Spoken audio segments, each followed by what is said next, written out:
for many of you that were part of Big last year, we had Mannie Bosman. He came in and he spoke about neuroscience and neuroplasticity in particular. And that Mannie, when was it? October, somewhere around there last year? I think so, yeah. Yeah, it sounds. Yep. The feedback I got from the members at the time was it's one of the best sessions. I really enjoyed it. They thoroughly enjoyed it. And I intended to get Mannie back sort of like a month, maybe 6 weeks later. But Mannie is very popular in South Africa and he's got a very busy schedule. So it's really, really, really difficult trying to nail him. And so I'm very grateful and appreciative to Mannie for allowing some time in the schedule to join us. And Mannie has developed a product called the care model. But what we sent out on our invite was a scarf model, which is an equivalent type of stuff. And we did that because you can actually do a free assessment out there. So we're not going to talk too much in detail about that model itself, but we're going to be talking around that. So I'm going to hand over to Mannie. Guys, this is being recorded, so we are getting a big website built and all these recordings we put in there. So once you log in, you're able to access all of it. So Mannie, I'm going to hand over to you. Dawn, thank you so much. Thank you so much for having me. And good evening to all of you. It's really a privilege for me to be back. I'm not sure about that,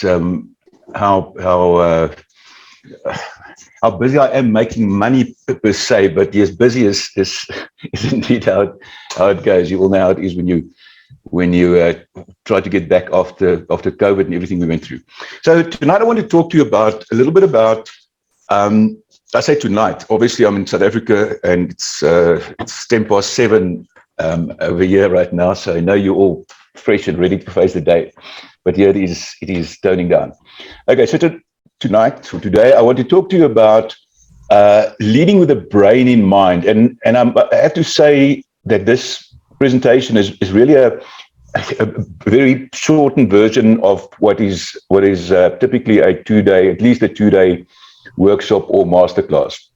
And I use the whole the theme, the caveman theme, and you'll see why in a couple of minutes, just to remind us in this time of constant disruption, hyper disruption, as it's sometimes called, how important it is to lead in a way that really takes consideration of people and really leads in a way that engages the brain. Because people at this point, and I don't have to tell you that, but at this point, we're struggling. A lot of people are really struggling to get back on their feet. Some are not even there yet. But a lot of people are struggling to make sense out of what we're experiencing, and we have so much constant disruption, more than ever before in human history.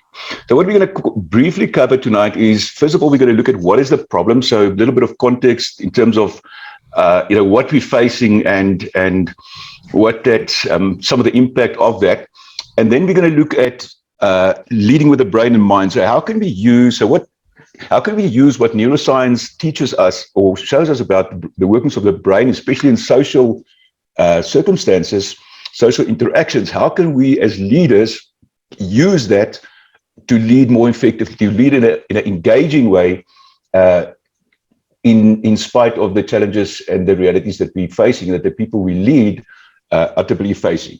And then hopefully I'll end early enough so that we have a couple of minutes for questions. So you're really welcome to jot down questions. Also, even during the presentation, it's it's an hour and a half, but if you have a burning issue, or not a burning issue, but a burning question, something that doesn't make sense to you, or something that you'd like me to clarify, you're welcome to somehow raise my attention. I don't think I'm going to watch the chat room, but maybe Sean can keep one eye on that as we go along. Okay, so we're starting off then with what is the problem? Why do we even need to think about leading in a different way, to think about the way that we deal with people? A lot of leaders, I certainly know it's true all around the globe, but I see that in some of the companies that I work with, a lot of leaders emerge or they come from a background where sort of the old industrial uh, surroundings or era where people, the typical leadership style was a control leadership style. And a lot of leaders are finding it really difficult to make the transition from that style, and understanding how important it is to make that transition from that way of leading to lead in the 21st century, and especially in this time of hyper disruption as we're facing now, and especially so in the COVID and post-COVID era. So there's a definition of hyper disruption. Simply, it's a disruption occurring on an unprecedented scale. And I don't have to go into that. I think all of us have been facing that intensely over the last two and a half years, where a lot of what we've been doing and a lot of what we've believed and a lot of what we've thought was stable and was life suddenly got you're probably familiar with the term VUCA, that model that the US military developed, where the world is now volatile, uncertain, constantly volatile, uncertain, complex. That's it, and ambiguous. And that was developed in the 1990s. So I'm saying that since COVID struck, we're really living in a world that's VUCA on steroids.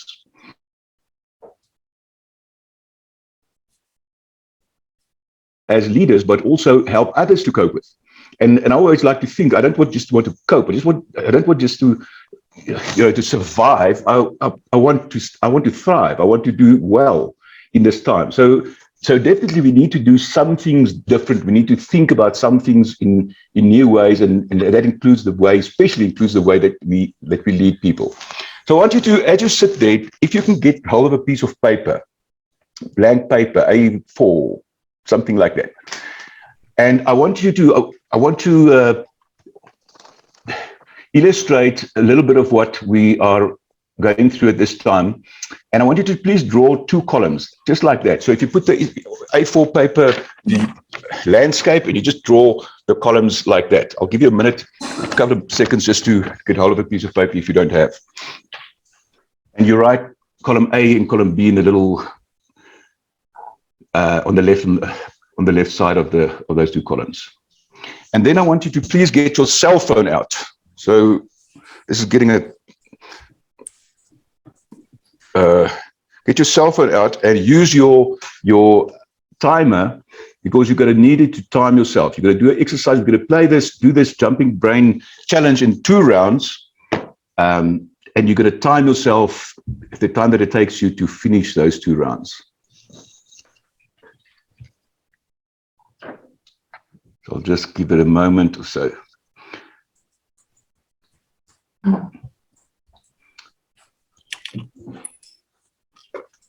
Okay, so if you're ready, I'll repeat it again. In the first round, what you're going to do is you're going to write the sentence, "Neuro overload makes my brain go numb," followed by the numbers 1 to 31 with commas and a full stop at the end. Okay, so don't start yet. So it's going to work like this. I'm going to say go. So you wait for me to say go. The moment I say go, you write "Neuro overload makes my brain go numb" as fast as you can. No, before you start writing, you start the timer. Start the timer on your cell phone, and you write the sentence, "Neuro overload makes my brain go numb" as fast as you can, followed immediately by the numbers 1 to 31. You get to 31, the full stop, you stop your watch. Okay, that's the time that I want you to measure. Sorry, is that clear? Just a question. You've got 31 written up there. Are you saying 51 or 31? No, 30. 50, 50, 51. 31. 51. 31. Might be the South African accent. 31. 31. 31, yeah. Okay, everyone ready? Sorry, is that sorry, I'm still not clear. 3. Are you ready with your 5? with your stopwatch? 3. How many seconds? So the moment I say go, you're gonna start the stopwatch. Quickly write the sentence followed by the numbers. Full stop. Stop your stopwatch. Got it? Yeah. Ready, steady, go.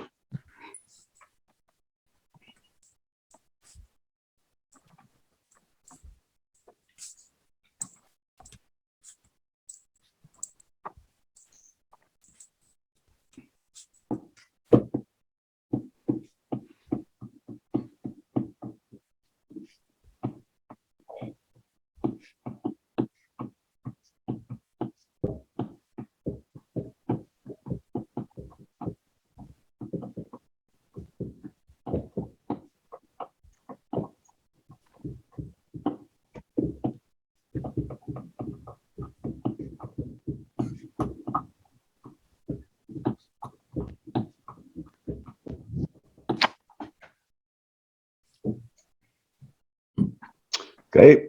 When you're done, you can just make a note on your piece of paper. You can just make a note of the time that it took you to complete that exercise.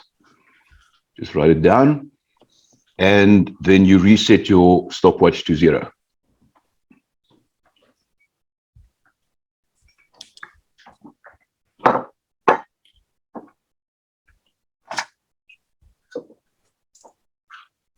Right, it seems that everyone that I can see are basically done. Right, now we're going to do the same exercise, the same task, but we're going to do it in a little bit of a different sequence. So again, please wait for me to give you the go into before you start.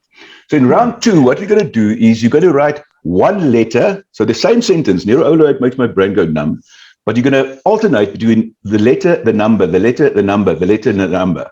So in the end, the finished products look the same. So if I can illustrate it there, it's gonna work like this. You do letter, number, letter, number, letter, number as fast as you can, and then up to 31, full stop, stop your watch, and the end product should look very similar. And we're gonna compare the times that it took you to complete these two similar tasks, or the same task, but just in a different sequence. Everyone clear on that? Yep. Okay. Just have to jump in if you have questions. I can't see everyone on the screen, obviously. Okay, so if you're ready, go. Nero overload makes my brain go numb. You jump between letter, number, letter, number. Go as fast as you can. Try and beat your the speed that it took you the previous time. Don't let your brain go numb. Push it. Nero overload makes my brain go numb. And then alternate the letter, the number, the number. Come, guys, you have to push yourself. You have to, the client is waiting. The job needs to get done. Letter, number. Nero overload makes my brain go numb.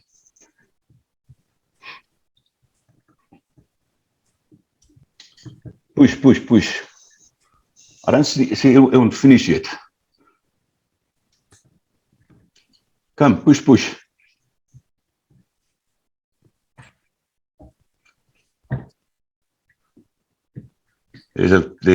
Seems there's some brains going numb as we go along. No one finished yet. Come. The job needs to be finished. The job needs to be done. Some very numb brains there.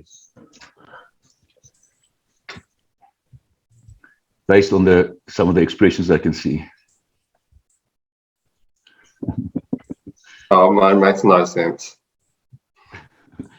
When you're done, stop your watch.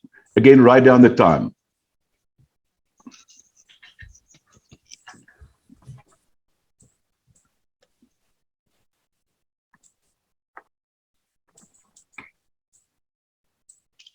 Nero overload makes my brain go numb. The focus on numb. You done? Yep. Yeah.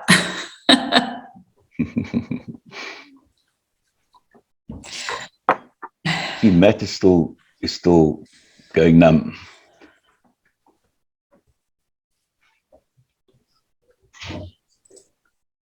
Okay, everyone done? Okay, so when you look at the results of those two exercises, so remember it was the same task. Only the thing that differed was the sequence, in other words, the manner in which we went about it. When you look at the difference between the results for the first and the second round, what do you see? Karen? I took 57% longer. 57% Longer. Okay, so that's not too bad, Sean. 57%. So is there anyone whose speed who completed the second round close to the same time as what it took them to complete the first round? No. So that's the one thing that you see. There's a huge difference. Normally, Well, typically in a group, you find people up to 3 times. That sometimes take them up to 3 times longer to finish the second round. But it's not just the speed. If you look at the neatness, I can't see the papers, but if you look at the neatness, the accuracy of what you've done, can you see there's a difference? Well, there should be a difference there as well. Yeah. So what made this difference? Please jump in. What made this difference? What do you? My numbers are in What was the line difference with my letters on the second one, where the first one, my numbers are all just evenly spread out, and the words are words in space. Right. But the second one is like the numbers have the same space as the letters do. It's changing the way brain works. And so why, Sam? What do you think? What is the difference? The circumstance? What made the difference in the results? What caused the difference in the results? My brain's probably just grouping the task. You know, if there's a space between the words, then because I'm putting the numbers and the letters as one task, it's just grouping it together. Yeah. Yeah. Right. So I know for me, when I did the first one, I worked in a row and I went across, so I'm going that way. And then when I did the second one, I'm working in a column down that way. And that's why, because I've got the same thing as Sam, mine are underneath each other. So it's a bit like a spreadsheet. Okay. I started like that, then I think I got panicky. So the difference really, if you look at the difference, is, as I said, it's the same task, but what this simple little exercise illustrates is what our brains go through with all the disruptions and all the challenges that we're facing on any typical day, trying to deal with so many different things. It's sort of an illustration that multitasking doesn't work, because your brain tries. In the first round, you had it's a sentence, it makes sense, it flows, neuro overload makes my brain go numb, and then the numbers also in sequence 1 to 31. So for your brain, it was easy to focus on that and just just complete the task. But in the second round, things changed, because now your brain had to multi-focus. It had to shift between the letters and the number, the letter and the number, the letter and the number, and then trying to keep, sort of also look at I won't say neatness, but the way that it looked, to put them, in a neat way, in a readable way. And then, I don't know if any of you noticed, but in the first round, I kept quiet. Whereas in the second round, I kept talking, hopefully working on your nerves a little bit here from the side, telling you to push and tell you the job needs to be done. And so our brains can focus, on average, our brains can focus on about 4 in the prefrontal cortex, a part of the brain that the executive center of the brain that deals with conscious thinking can focus on about 4 elements, 4 points at one time. And here you had to multi-focus, because every time I spoke, you heard that. You didn't want to hear that perhaps, but you heard that. And my words, you had to process my words. And then you went back to this difficult task where your brain has to jump around. And as I say, this really, to a large extent, this illustrates what many of us are going through in the workplace every day. There are the reports to write. There are people to manage. There are clients to see. There are calls to take, SMSs coming in, answering emails. There's all these different things. If we look at the way that we live today, our world is really overloading us. The world that we've created, the technology, especially based on the technology that we deal with every day, is really overwhelming the brain and making that very difficult for us to focus and to really stay. And I'm not telling you, I don't think I'm telling anyone anything new, but to really stay focused and really stay calm and really do what we need to do when we need to do it.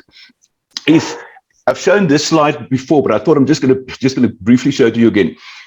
If you look back in history, the rate of change, or the manner in which change occurred for most of human history for thousands of years, was in a linear way. In other words, one thing followed on the next as change. So change always occurred, but it was a linear, mostly manageable, mostly I would say predictable, but manageable is maybe a better word. But now and then there was a disruption when there was an earthquake, or there was a suddenly somebody figured out how to make a wheel or something, and that brought on a large amount of change in a shorter time. But mostly change occurred in a linear fashion. And then suddenly in the last couple of decades, in what humankind is experiencing, is that change that suddenly become exponential. So, as I said, largely based on technology and information technology, communication technology, even more so. The rate of change has become, has multiplied and become faster and faster and faster. And I've used this before COVID. So, in other words, this is not pre-COVID. Pre-COVID is even worse. Even the amount of change we've been going through, and the amount of things that we have to focus on, that we have to deal with, as not just as leaders, as parents, as just as people, as human beings, and the pressure that puts on us, this environment, the external environment that we work in, that we live in, is I say immeasurable.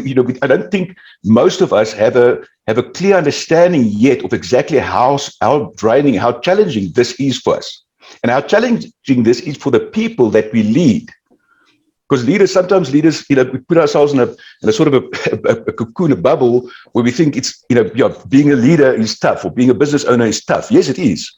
But for that entry-level person in your company, it's tough as well, because they're going through, on their level, exactly the same thing that you're going through. Ray Kurzweil, I'm not sure if you might be familiar with him. He's a futurist, maybe the most renowned futurist of our time. They did some calculations where they looked at the volume of change that occurred traditionally in the past every 100 years. So how much changed every century? And then they looked at what's happening in our time, and they calculated, and they came to the conclusion that in the time that in the 21st century, based on the same rate of change. So if you take how much over time in the past, how much change over 100 years, in the 21st century, we're looking at a change that would normally, at the old speed, or the old rate of change, have taken 20,000 years. And that's the reality that we're facing. That's the world that we're living in. And as I say, this was actually made, I think, 15 years ago. He wrote a book about where he published these findings, among others. So the fact is that this environment that we're finding ourselves in, and that's the point I'm trying to make, this reality that we're finding ourselves in, calls for new ways of thinking, calls for new ways of leading. And there's not a silver bullet, there's not a quick, there's not a one thing I'm going to tell you tonight how to fix all of that. Unfortunately, there's none of that. But it should challenge us to realize we need to do some things differently. By 2017, it was estimated that the brain had to calculate at that time, process more than 10 times the volume of information that compared to what we had to process in the mid 1980s. More than 10 times. I mean, those of you who lived in the 1980s would remember that wasn't the old days. It wasn't standing still. We thought it was modern. I mean, we had Walkmans and fax machines and some computers, and it wasn't ancient times. But life was just very different. And it's 40 odd years later, and every day, most of us have to process more than 10 times the volume of information compared to that time. And so you can see just in the short period of time how much has changed and how much the demands on what we're dealing with has changed. So that's the one factor, the external environment. The second factor that makes it really challenging, or that's part of I don't want to say, maybe I should change the word problem, but that's part of the challenge, is the challenge of our internal capability. So what I mean with that is I'm referring to the brain's ability to process the brain's functioning. So it turns out, and there's a little bit of variability there. If you look at the research and what is, But it turns out that the human brain, especially if you look at it from a genetic point of view, the human brain has not changed in the last 30, 40,000 years. So genetically, our brains, yours and mine, are the same as the brains of people who lived 30 to 40,000 years ago. Now, I want you to think about that for a moment. How did people live 30 or 40,000 years ago? Just give me just what comes to mind. Cavemen. Cavemen. So 30 or 40,000 years ago, we don't have detailed records, but we have some understanding of how life was then. 30 or 40,000 years ago, most people lived in small extended family groups, so clans. And they survived mostly because they looked after each other. Life was fairly slow. There might have been dangers at times. There might have been the odd saber-toothed tiger that wanted to come and chow you. But mostly life was fairly predictable. So when the sun came up, by the time the sun came up in the morning, you could get up because that's the only time you could see, no electricity. During the day, you would go around. Women would probably tend to the children. I don't know if they clean their caves, but maybe clean the cave a little bit.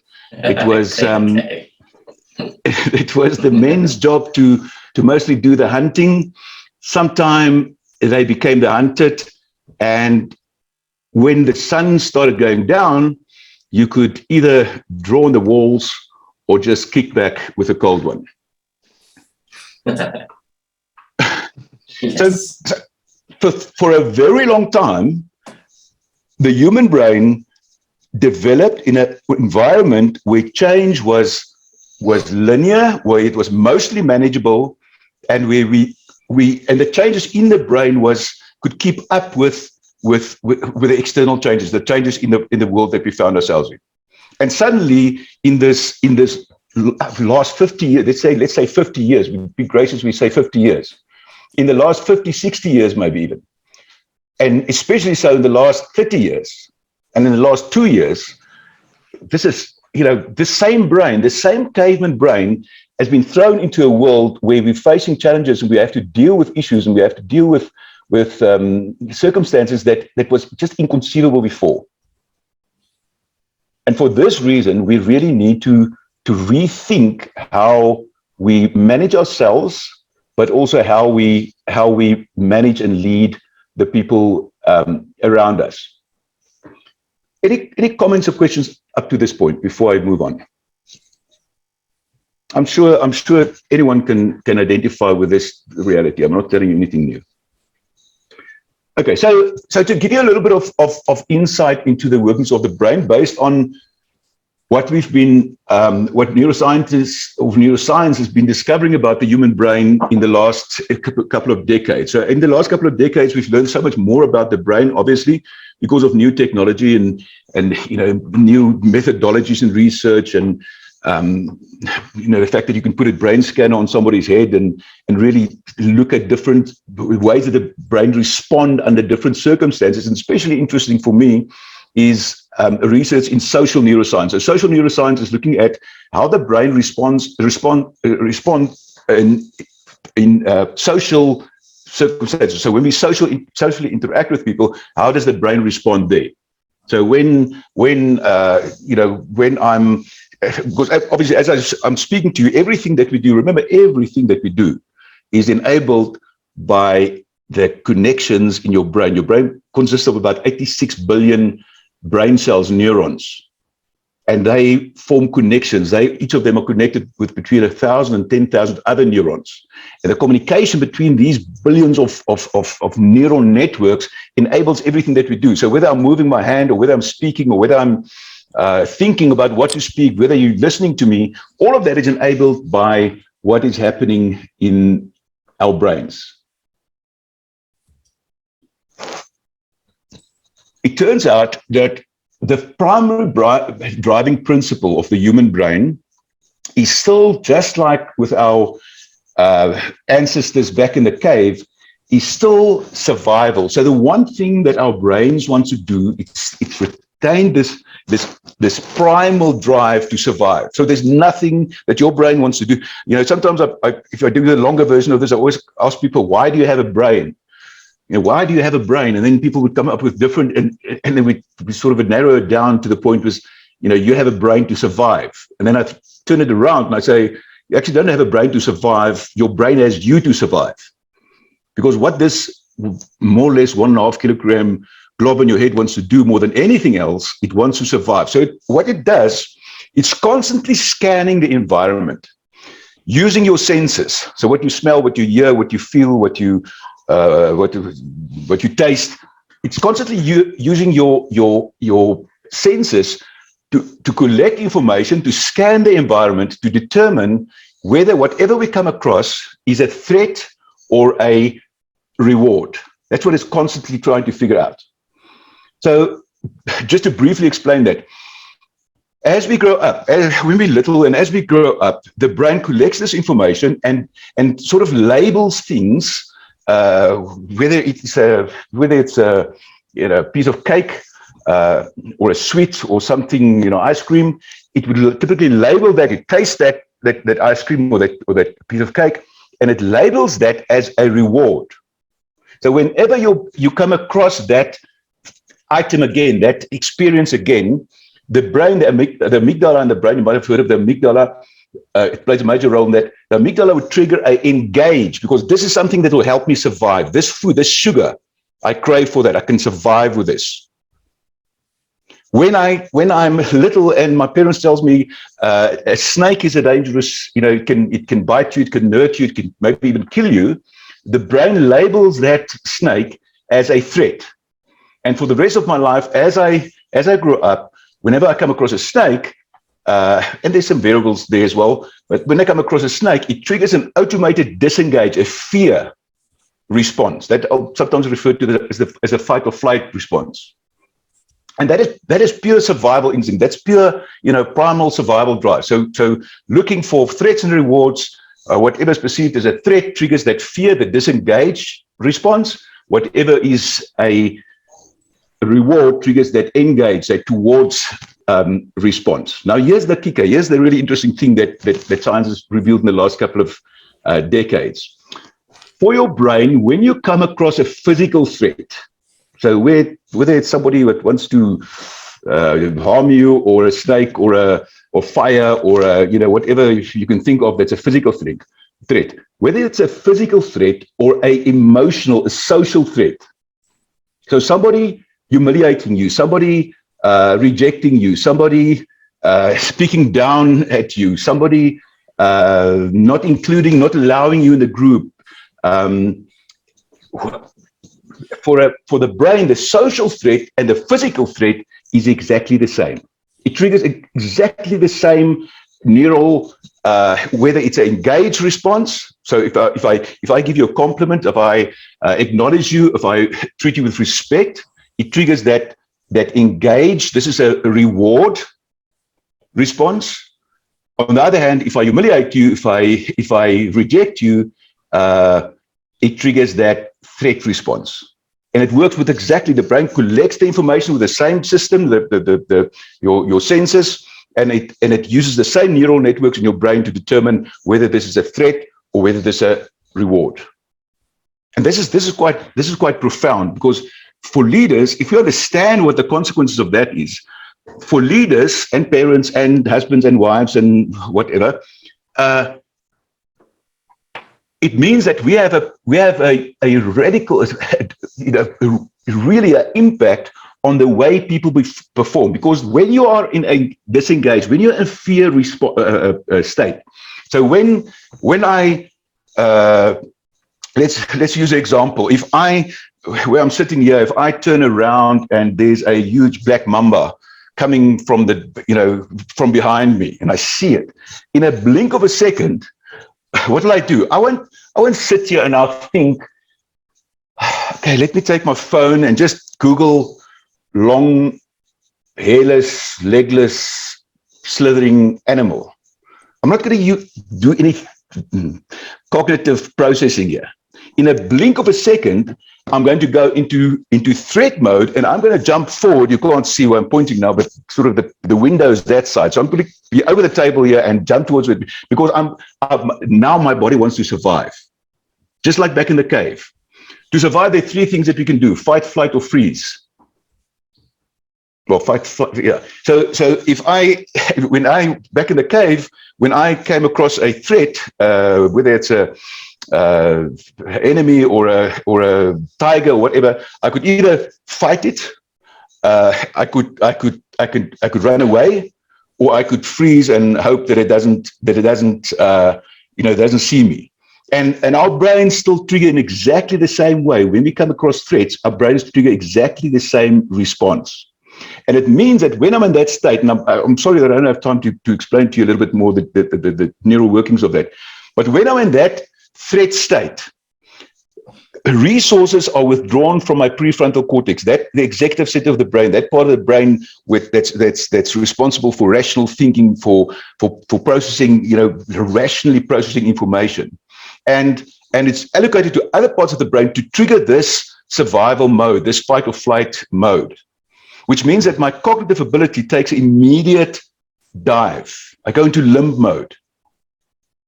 So my ability, and I just put up some examples here, my ability to focus, my ability to solve problems, make decisions, recall information, communicate, understand the consequences of my behavior, discern between right and wrong, control my impulses. All these abilities are severely impaired. And that condition, when a strong fight or flight, when a strong fear response is triggered, that condition can last up to 3 to 4 hours. So a person can be in that disabled cognitive state for up to 3 to 4 hours after a severe threat trigger. Now, if you think about some workplaces, and I don't want to go too wide with this, but if you think about some workplaces where a fear culture prevails, if you make a mistake, you out, or where leaders lead in a way where every meeting is a place where people are scolded and exposed for their weaknesses or their mistakes or whatever. I've worked with leaders who work under such a autocratic command and control. I don't want to say subhuman, but there I've said it. Kind of leadership style. And the senior manager tells me, he tells me that the evening before, he says on a Monday morning, they've got their senior management meeting with this executive, this CEO of this under which he was working then. He says on a Sunday evening, he sits at home and he remembers tomorrow morning we've got that meeting, and he feels his palms are getting sweaty. What does it say? On the Sunday evening before, he hasn't even faced this guy. On the Sunday evening, before he goes to work on the Monday, he's already in at least a light state of fight or flight.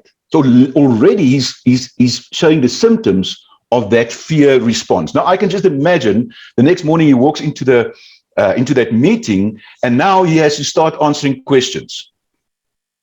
He has to face this person. Now you think to yourself, at what level, the level of performance of that management or that senior executive management team, what do you think their performance level were? I mean, it's a no-brainer, literally. Mm. And so the way that we as leaders, again, as parents, as friends, as family members, the way that we treat people, the way that we interact with people has a severe, very direct impact on their performance, on the way that they are, their ability to do their best. Think of this, the social brain. So why is the brain so socially sensitive? Obviously, it's part of the survival drive. For thousands or millions of years, maybe, but let's stick to thousands. The brain survived us. Those of us who survived, those our forefathers, many generations removed from us, many generations ago.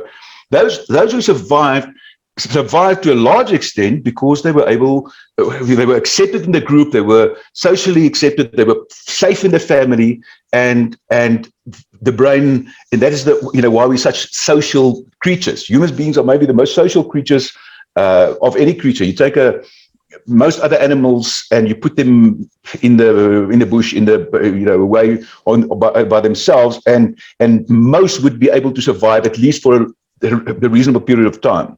But you take a single human being and put them out there by themselves, and very few would be able to survive. So we've survived because of our social connection, because we're safe in a social environment. And this is why the brain is so sensitive when it scans in a social environment, when it feels rejected, when it feels threatened, socially threatened, why it's so sensitive to go into that fight or flight mode. So just to give you an example for yourself. So if you think about a time, an incident in your life where you were facing a person more, let's say, more senior than you. So it could have been a teacher or maybe even a parent or a manager, a supervisor, somewhere where you worked under somebody, or maybe a lecturer or whatever. And this person was maybe standing in front of you, speaking to you and demanding answers from you, questioning you, and putting you under pressure to, why did you do this, or why, or what is the answer here? I mean, you sit in class. Think of those. I remember those experiences. You sit in class and it's maths. And you have to do these calculations you come up with, and you ask in front of everyone, what is 5 times 7, and what is this times that, and you freeze. You know it, but you freeze. So you're facing that manager, and you're being asked why this, or why that, or when this, and why didn't you do? And you sort of try to stumble, you try to find out, but there's no words. Your brain's just shut down. And tonight you lay in bed. And you think about that incident, and you think, why didn't I just say ka-chink, ka-chink, ka-chink? It's just clear. Why was that? Because when you were in that situation where you were confronted by that person in the way that they were confronting you, your social brain, your brain was going into fear mode, into fight or flight mode, shutting off your ability to perform cognitively, and the end performance suffer. And so this is a occurrence that doesn't just apply to the workplace. It applies to everywhere where people interact, whether it's at home, whether it's in the next to the sports field, whether it's it doesn't matter wherever human brains are involved, we have this severe impact, and it varies. People are not the same. So some people are more, I want to say thick-skinned, maybe it's not the wrong word, but some people are less sensitive, but we are all sensitive to this, at least to some extent. And so we're all having an impact on the performance of the people around us, and they on us. So the way people treat you, whether it be a customer, whether it be a person more senior than you, maybe whether it be a colleague or a spouse or whatever, has a severe impact on your cognitive performance. I want to maybe just pause there for a moment and again ask any opportunity to make comments. Does this resonate with you? Does this make sense to you? Yeah. Yeah, I think the exercise here, guys, is trying to take this and put into context of your work. I don't think any of us are in the situation that we are running our teams as Adolf Hitler would or Putin. So from our outset, we are creating that environment that is positive and supportive for our team. But what really counts is how they perceive it, and that's the important thing. So whatever you're learning here, whatever insights you're taking, try put them back into your life, in terms of your own family, your suppliers, your customers, your staff, etc. Because any form of stress that's coming through here is obviously affecting our cognitive ability in terms of us. How do we rationally think through logical steps of how we should be approaching things? And your staff will be exactly the same. And I know some of you got some staff putting you under pressure. Yeah. Yeah, no, I think it definitely is resonating with me in terms of how staff are treating each other and how performance is being affected. And something to keep in mind, yeah, Sean, so I'm sharing this for you to understand this dynamic. But sometimes what I find with leaders at what level doesn't matter, is although they don't perceive themselves, and maybe they don't lead in a way at all, that's supposed to be threatening. But people come with baggage, people come with other experiences, and the experience of a manager or the experience of an owner or of a whatever, they come with those filters, those biases for wherever they come from, and they perceive you, who's not like that at all, but they perceive you as that. So people go into a fight or flight response when they're just facing a senior manager, and that senior manager has done absolutely nothing to warrant that, to that response. But the brain has been wired in a way to make that person sensitive to that kind of situation. Sometimes you use even just a term. So if somebody says, I don't know there, but in South Africa, if people say use the term consequence management. So I've worked with a lot of leaders who consequence management is a open, a good, a positive process where we look at certain things and we say, okay, how are we going to treat this? But then there's parts of of the work culture, especially the industrial sector, where people hear the word consequence management, it is now someone is going to get clobbered, somebody's going to get a hiding or even fired, because that was just that was the experience with that in the environment where they come from. So as leaders, we need to be sensitive to that. It is not just, it's not always fair. It's not always just how you behave. It's how people perceive that, and the baggage people carry with them coming into their interactions with you. Okay, so let's look at a very brief version of leading with the brain in mind. So if we understand this, obviously your brains, as you're sitting there, your brains are buzzing with activity, trying to apply this and trying to think, how can I use this insight? Because it's not just about avoiding the threats. For me, it's actually more about finding the triggers, triggering the rewards. So I want to, when I treat people, when I interact with people, whether I'm about to board an aeroplane, or whether I'm in the workplace, or I'm with a client, or I'm in a shopping center, or I'm in a restaurant, or I'm at home, when I interact with people, I want to interact with them in a way that will likely trigger engaged responses, because I need them to function at their best. I want them to perform at their best. So it's not just about avoiding the negative, it's also more about triggering the positive, triggering those engaged responses. So I always encourage the leaders that I work with, when you work with people, just go back to the cave, think cave. And I wish I had a bit more time to explore some of that with you, because our brains are still, as I've mentioned already, are still really so primal. The way that we trigger on different cues, it's really still just like, in many respects, just like our ancient ancestors, where these basic triggers is difference. So the SCARF model, I'm going to use a SCARF model that Sean sent you the link to. If you haven't taken that assessment, I would suggest, strongly recommend that you do.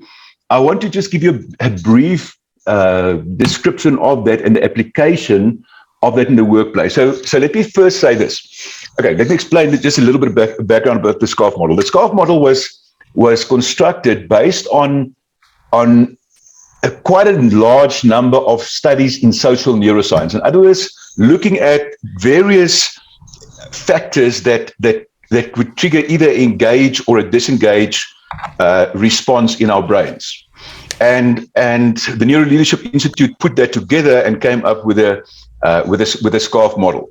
So important thing to keep in mind is that if you do your assessment, if you look at your own profile, don't think that the thing that you scored or the area that you scored the highest in, that is you. No. All 5, that is you.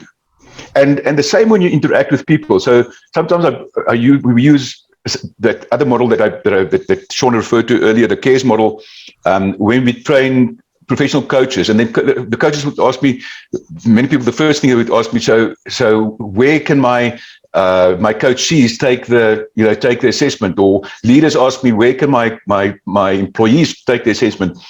And I always remind them, treat every person as if they trigger equally on all 5 factors. So when I share these factors with you, it's not about where you score the highest. Obviously, if you score higher, sometimes people score sort of more or less the same on some of the factors.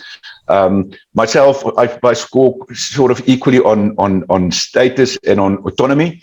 I've done it a couple of times over time. So wherever you score the highest is an indication of where you might be most sensitive. Okay, so during your interactions with other people, and when you score the lowest, might be areas where you might have a little bit of a blind spot for other people's triggers. So if you're not, certainty, we'll get to it now, but certainty is one for me that's not that important. It's quite my lowest score, and sometimes I have a blind spot there where I sort of forget that people who are high on certainty, they need to know ahead, plan ahead, know exactly what time we're going to start, how long the meeting's going to be, what's going to happen at what time. For me, that is, I just sort of go with that. But because it's a low score for me, I try to manage that when I work with people who score high there. So I'm going to go through them and just explain to them, because you can go on the neuro. I think those of you who've taken it, I see that you receive sort of some kind of a feedback, a description of each of those factors, so you can just go work through that. But I want to okay, so obviously I just realized my sequence is out, so I'm going to go for it as it is, as they come up. So certainty, so these are five areas, 5 needs that our brains have when we socially interact with other people, right? Certainty is our brain's need to predict, to know what's coming. Certainty is our brain's need. So our brains are one way to look at the brain is to look at the brain as a huge pattern deciphering machine. So whether it's sound or whether it's what we see, our brains process these patterns and make certain predictions. And if the patterns can be predicted easily, so if I know what's coming, it takes less energy. I don't have to think about it. It takes less energy, and that puts me at ease. So if I'm in uncertainty, if I don't know what to expect, the brain immediately expects the worst. Our brains amplify negative over positive with a factor of 5 to 1. So we always, 2 things are equal. One is negative, one is positive. The brain will experience the negative 5 times more intense than the positive.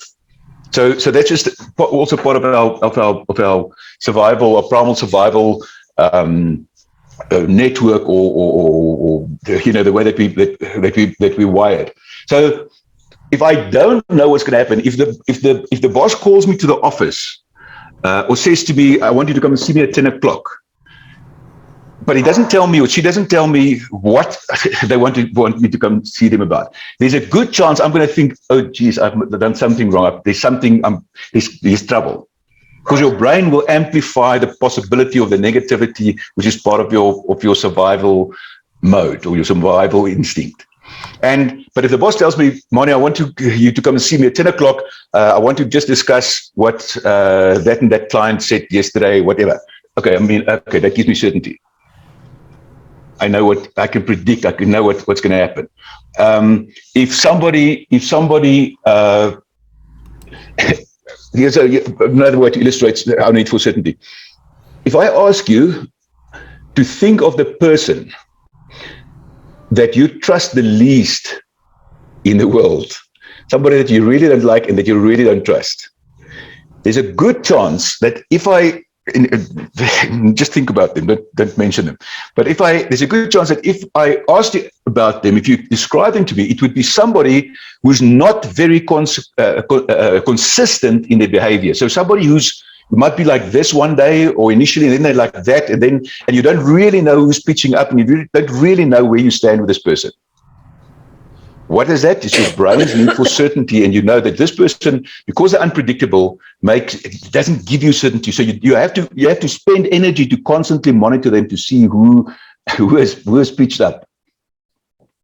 So that's the brain's need for certainty. Next one is our brain's need for status. So status is the brain's need to not be the least important person in the room, the least important person in the group.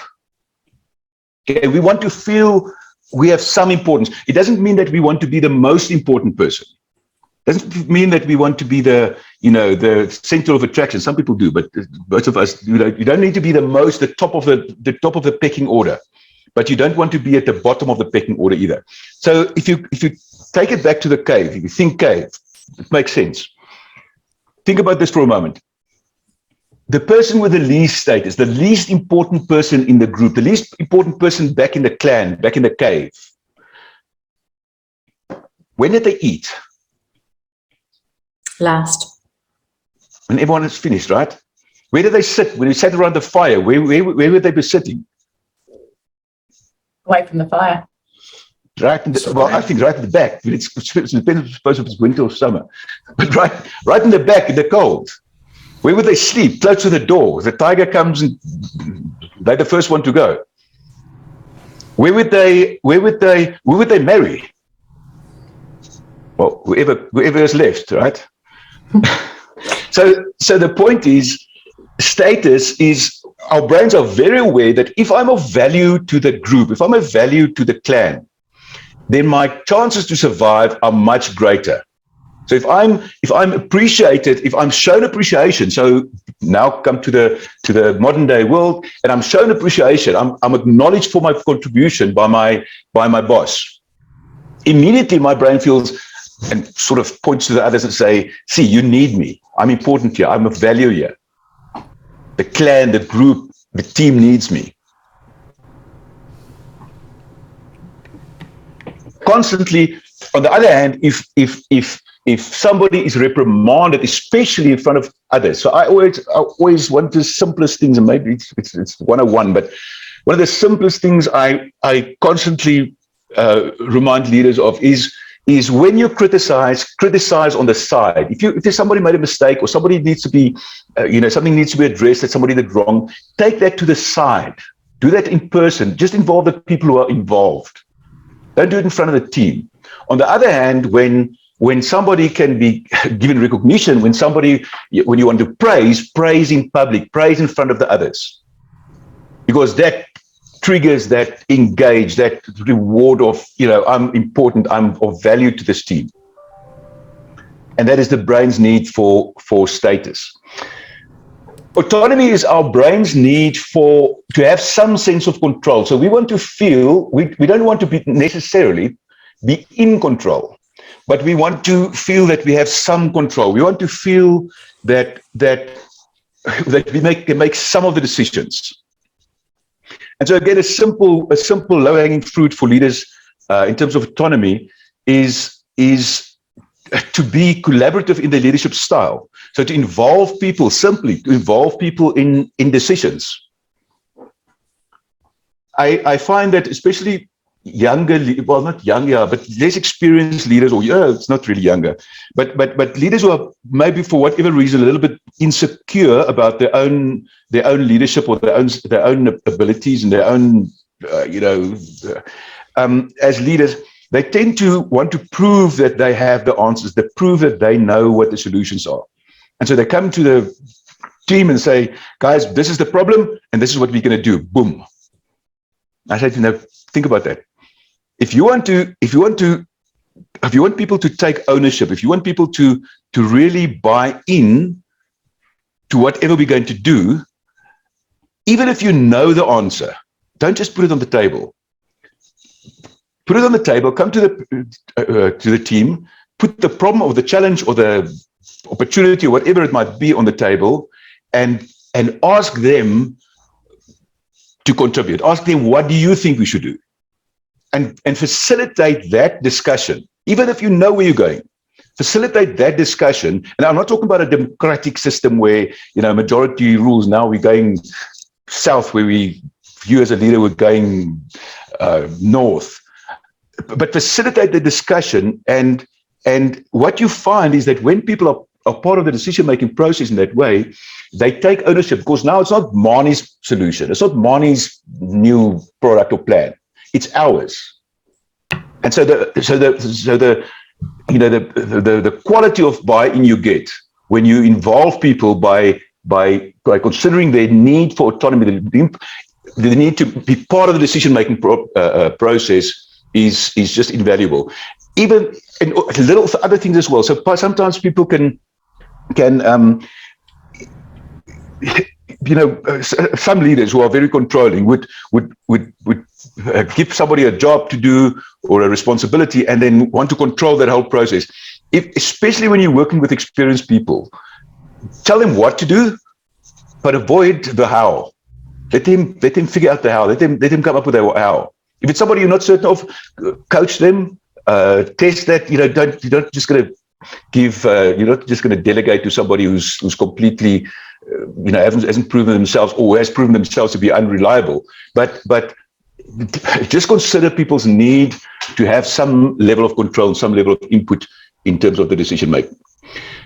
Then our need for relatedness is a major one, is a big one. So our need for relatedness, if you think back to what I've already talked about in terms of the social brain and the fact that our brains know that when I am accepted by the group, when I'm accepted by the clan, when I'm part of the team, I am so much likely to survive. I'm so more likely to survive.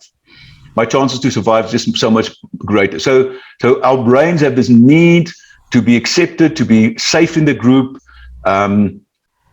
not to feel like the outsider. Sometimes people can make little jokes, not intending to not understanding what it comes to, but you guys from there, or you would think like that because you are, or whatever. And even those kind of comments can make a person feel like, I'm not really part of this. This is not my in-group. This is not my clan. They see me as an outsider. And so leaders should think about ways, and I mean, it's not, well, also it's not brain science. It's brain science to some extent, but leaders should creatively think about ways in which to create that sense of us, we, and make people feel safe in the team. And then the need for fairness. So fairness is probably the most straightforward. People want to feel that they're being treated fairly. They want to feel that their colleagues, the people around them, are being treated fairly. When they do, it triggers an engaged response. And when they don't, it can trigger a strong fear response. The only, not as I say the only challenge, but the bit of a glitch with fairness is that it's, remember that it's perceived fairness.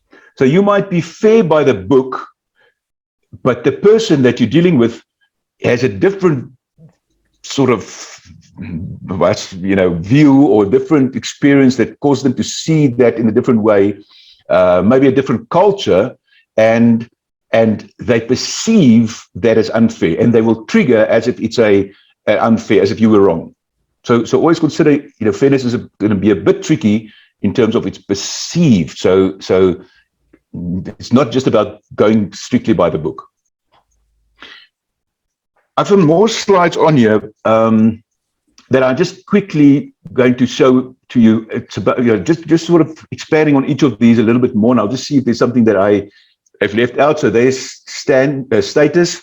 So as I said earlier, publicly acknowledge people for performance. Just some tips on that. Ask them for their advice. So I encourage leaders to do simple things like this. If you see an employee doing something on the floor or whatever, and you come have a chat with them and share with them a challenge that you have, or here's a situation. If you can say something like this, if you were the manager, or if you were the owner, or if you were me, what would you have done here? So it's so interesting to get feedback on the responses people have for that, where the leader comes to them and asks them for because it shows I'm listening to you. I have respect. It doesn't mean you're going to do what they say. it just, and sometimes they can actually come up with some pretty good ideas, but it's just showing them their value and that you value what they can bring. Fourth point there, identify and draw on people's areas of expertise. So if this is a person that's, that has expertise in that area, acknowledge that, especially in front of the others in meetings. So you're the one, you've experienced in this. How did you do this before? What would you suggest we do here? That kind of recognition, it can be a huge booster for a person's need for standing. Yeah, and as I said, they use inclusive language, us and we. Instead of I want you to do this, can you do this for us?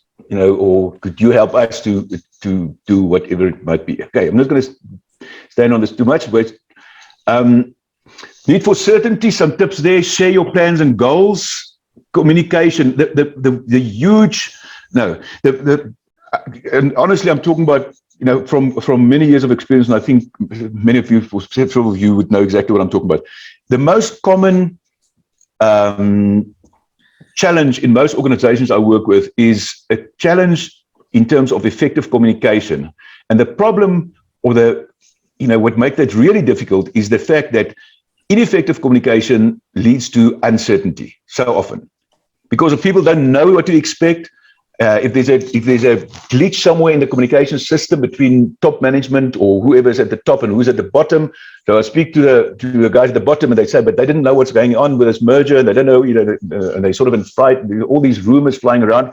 And I speak to senior management, and they say, but we've communicated this, we've explained this. There's no reason to be scared. And then you find out that somewhere in the middle, the message got twisted, the message got messed up. And so effective communication is the best way, or the most effective way, to counteract the uncertainty. Constant effective communication, people knowing what's happening and why it's happening. Be consistent in your behavior. I mentioned that inconsistency is if I deal with a person who's always grumpy, that's okay. I can deal with always grumpy.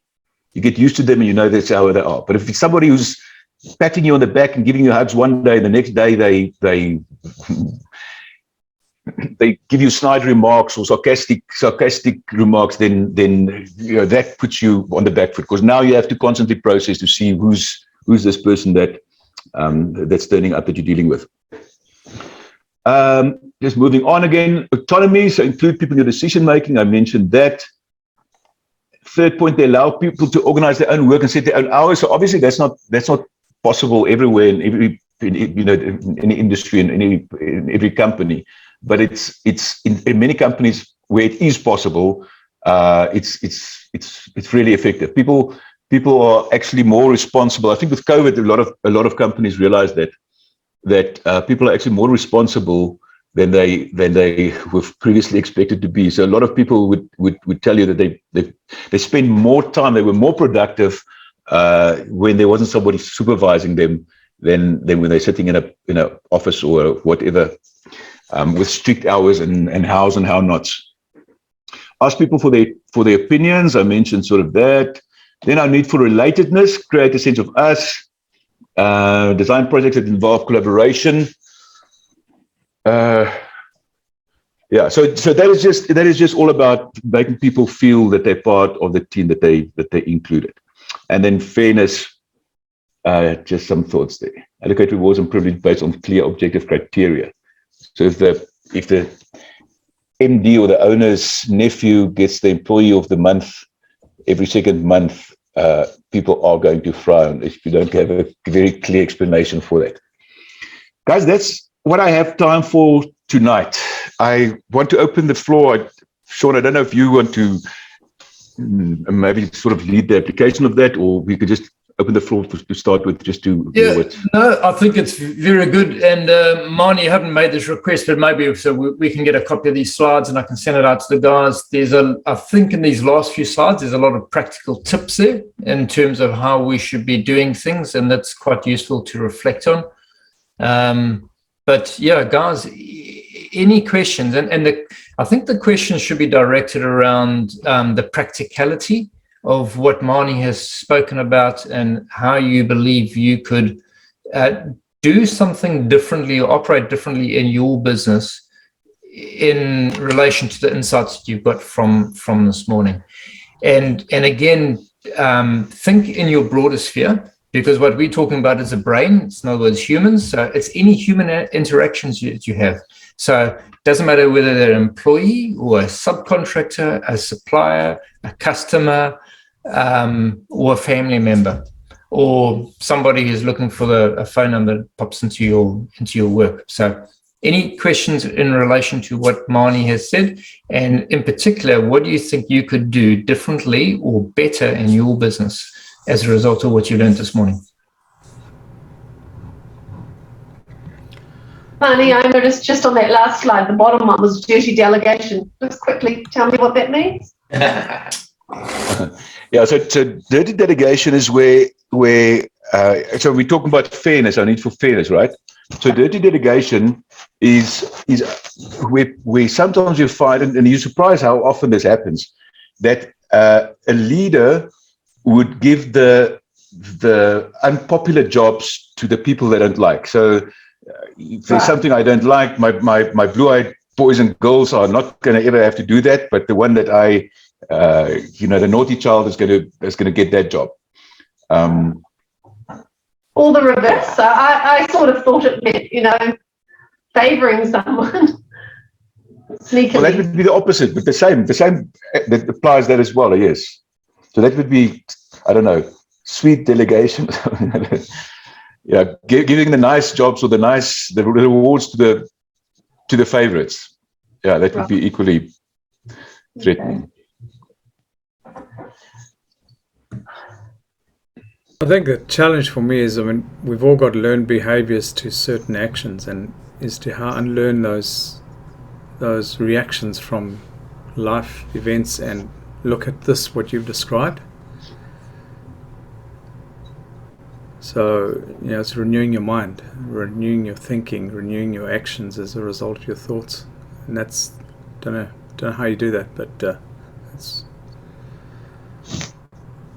Yeah, Greg, very good point. There's no doubt.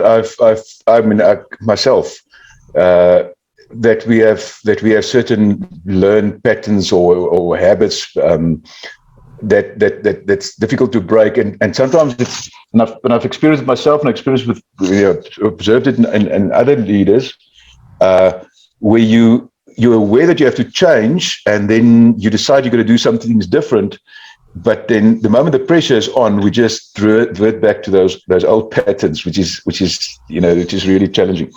As far as change is concerned, the best advice I could give you from a neuroscientific way is to start with small steps. Not to try to make this huge change in if I've maybe not been that sensitive to people's needs or to how they perceive me, or to my then don't try to change overnight. That'll probably frighten people more than anything else. But if you can think of small things, so I would I'm just thinking of examples. So some leaders would start to say, so once a day, I'm just going to phone one person or go over to one person and interact with that person based on the SCARF model. So just to give them, how can I give this person recognition? And I'm going to go to one person and give one person recognition today. Or before a meeting, to plan. So how can I trigger the sense of status? What can I do how can I speak in a way that makes sure that people feel recognized or important or appreciated? What can I do to give them certainty? So some of those tips you can apply there, or even just to do meetings different. So a simple thing that I've mentioned is to and I get feedback. So I work with teams, and I work with the same team over time, and it's amazing the feedback I sometimes get around just not criticizing, not using meetings as a place to punish and to expose and to so to criticize on the side and to recognize in front of others. Simple thing. And you'd be surprised how even that just start to change, you know, the positive results some leaders get from just changing a small little thing like that. Could I add to that, Mannie? And I'm just going through another audiobook, which, as you guys know, I love my audiobooks, and it's given me quite a few really good insights. And if you look at and you assess what you've learned this morning, all of this is like information, it's insights. I love mindfulness, so it's all mindfulness stuff. So this is all valuable information, but it actually means very little. The benefit you're going to get from this is like 0.5% or 1%, because it's just information. And we as humans, we don't have very good memory. So what you're going to remember of this in an hour's time or 2 hours time or tomorrow, you're only going to remember a small portion of this. The only thing that sticks is for you to start changing those neurons in your brain, rewiring them, especially if we've been following a particular habit or pattern for a long time. And the only way we're going to do this is by physical action.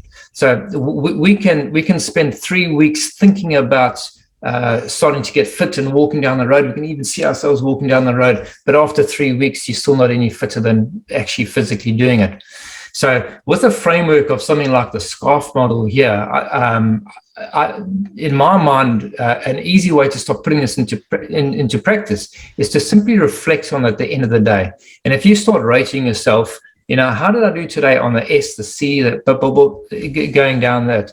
That's a much better chance of you physically actioning and putting into habit, which will then start getting those neurons firing. And remember, what fires together wires together, and then your habits, your behaviors will start changing for the long term instead of just being knowledge. So that's my contribution to that one. Greg. I know a manager who like at 8, 9 in the evening, he'll sit down and just separate himself. Yeah. And he'll think through all the things that happened during the day, what went well, what went bad, and particularly let's say the conversations that didn't go well. Then he'd reflect on that and say, well, next time I have that, maybe if I approach it this way. So he's trying to reinforce, you know, these principles perhaps. Excellent. And you know, getting that part of his inner man so that it manifests when he's in the next conversation. Yeah. And it worked quite well. He did quite well, yeah. Yeah. It's a good habit. Yeah.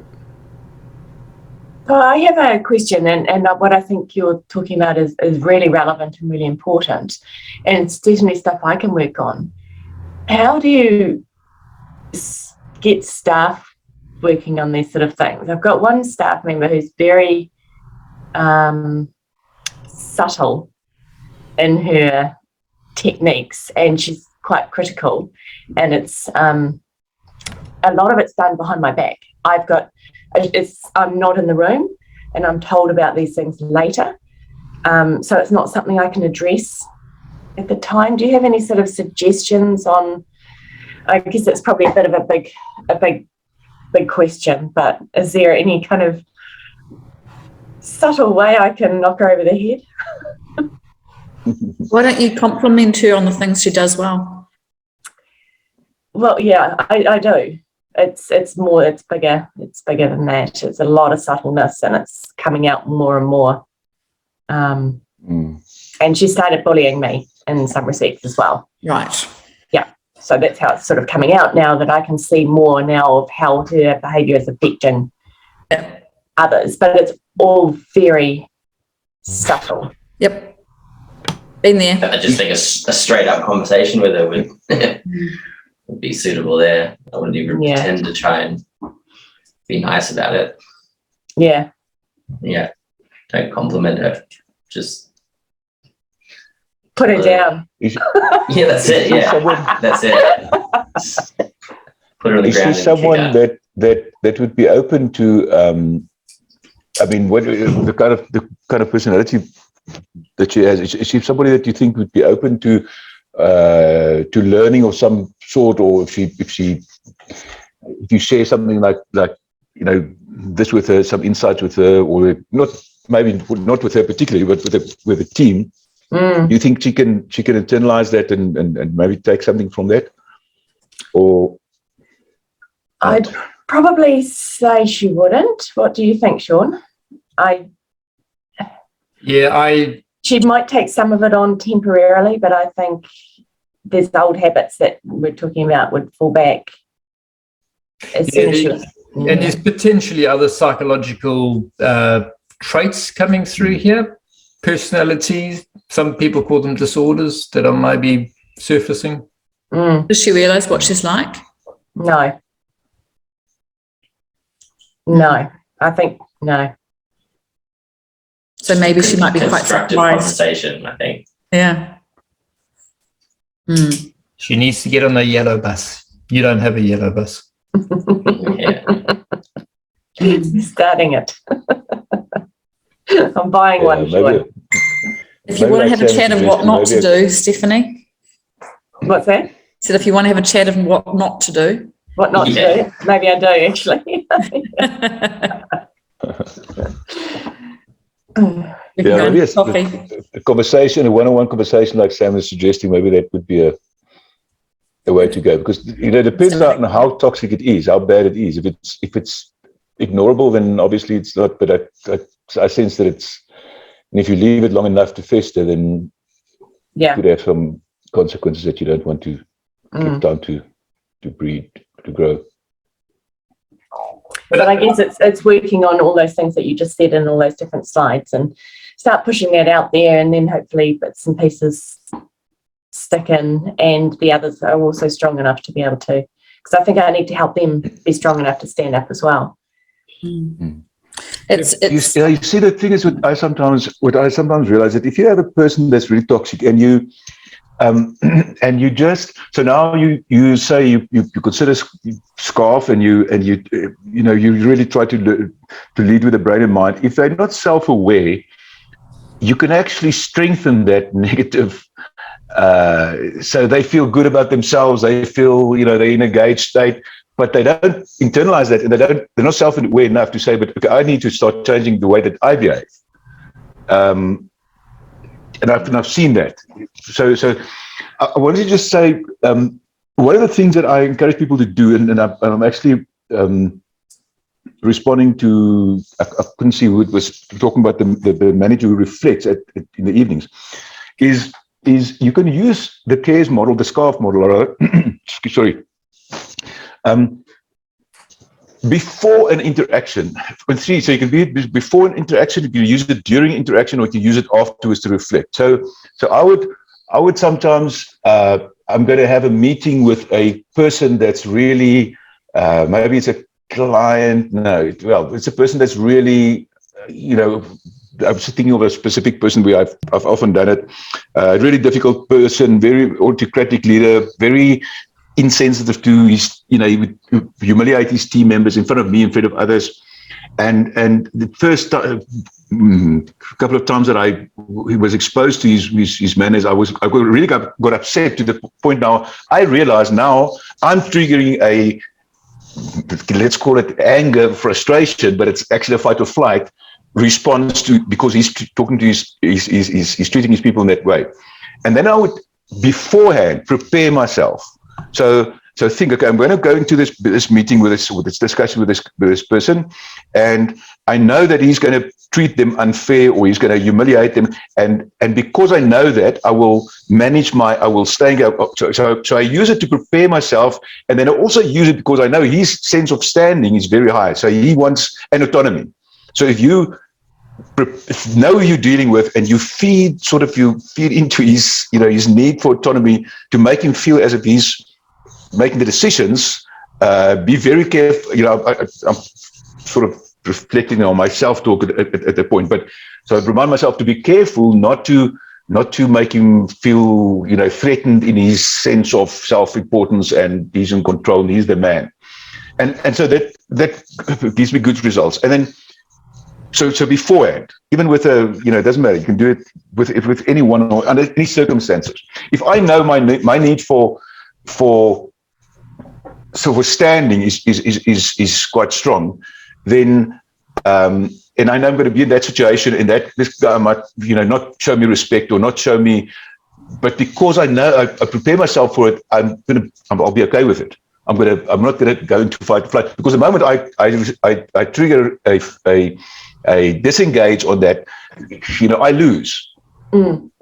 So you can use it to plan. You can use the case model just to reflect on it. What can I, you go through each of those. What can I do to trigger that? What can I do to trigger that? And then during any interaction, a meeting or whatever, observe how people trigger this in each other, because you learn quite a lot from that, and it becomes quite real from that. And then afterwards, as the example, reflect on what happened there. So why did this person? Where could I see scarf involved here? Where could I see people trigger a disengage on standing, or why was that person responding in that way? And then so if this becomes a habit, it makes this very practical. I want to just maybe I'm not going to do that. I see time, we've run out of time. Any final questions from anybody? I just commented on Steph's thing, and it sort of fits in with what Mannie was saying. I think is that there's a proverb that says that self-centeredness is a cause of all conflict. So if there's a way that you could understand why she's self-centering herself on doing what she's doing, and seeing if there's a way perhaps to either address that need so that it doesn't exist. I don't know. Sean mentioned possibility of some sort of disorder, personality disorder, and just from experience, if there is a genuine, if it's bipolar or borderline personality disorder or one of those in the spectrum, there is no amount of addressing those issues. They are wired differently, and sometimes the best thing to do is just to protect yourself. So I'm not saying there's no hope, but maybe they're not the best person to have on a team. It's hard to change that thinking.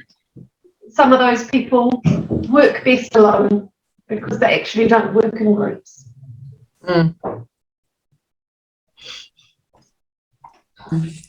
When I had a conversation with my staff member, she was amazed that I thought that she was bullying anybody. Oh, she would have no idea that she's doing that. Yeah. So, having that conversation with somebody makes them look at their behaviour maybe in a different way, and you've got to go through processes anyway, Steph. So. Yeah, thank you. So I don't want to take up Mannie's time. That's right. We always have to remember we choose the battles that we want to fight.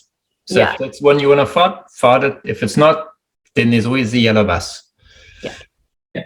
Yeah. Good. Guys, it is now 8:30. Mannie, thank you very much for volunteering your Wednesday evening to talk to us. Thoroughly enjoyed it. People, everybody is here. What I encourage you to do, Mannie has gone through not only the beginnings again, like the 101 in terms of neuroplasticity, but particularly from a point of sort of flight or fright. And he's pinned it all around the SCARF model. What I would encourage you to do is to try and memorize the SCARF model so that you understand what the SCARF actually stand for, and then be very observant in your interactions during the course of the day when you see yourself and others positively or negatively relating to those different elements of the SCARF model. In order to take the theory and put into practice to make it something that's embedded in terms of how you think and operate, the best way to do that, and is what I think I suggested earlier, is if you reflect on that at the end of the day and write down how are the particular in situations in the day that you did very well in terms of the SCARF model, or you maybe didn't do so well and you can actually do better. That makes you very aware of it, so that the next day you'll do even better and better and better. But these things only get embedded by you physically doing. You have to physically do these things. to have some type of impact in terms of how you're interacting. So guys, thank you very much. My intention is in 2 weeks' time we will meet in Ariwa. So I'm just trying to figure out what's going to happen in the next 2 weeks in terms of COVID and government responses and what the general level of nervousness is out there. So I'm hoping we'll meet in Ariwa. If we don't, it'll be by Zoom, but 50-50 at the moment, or maybe 60-40 that we'll meet in Ariwa. So guys, thank you very much. Mannie, thank you very much. Thank you, Mannie. Yes, thank you. Thank you, Sean. Thank you, everyone, for having me.